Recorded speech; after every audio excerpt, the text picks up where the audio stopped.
ang ginawa, nag-solicit siya ng 16 million pesos sa isang kumpanya on paper using my name without any authorization from the Department of Education. Point, hindi ko na pinalampas.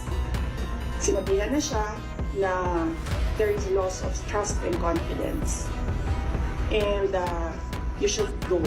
And then she said na pwede bang mag-retirement na lang ako instead na paalisin niyo ako.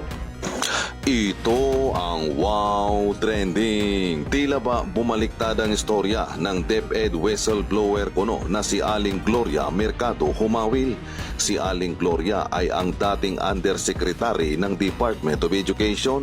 Kanina sa ikalawang pagdinig ng public hearing on good government and public accountability, ginawa itong witness ng mga congressman. Ang dating Undersecretary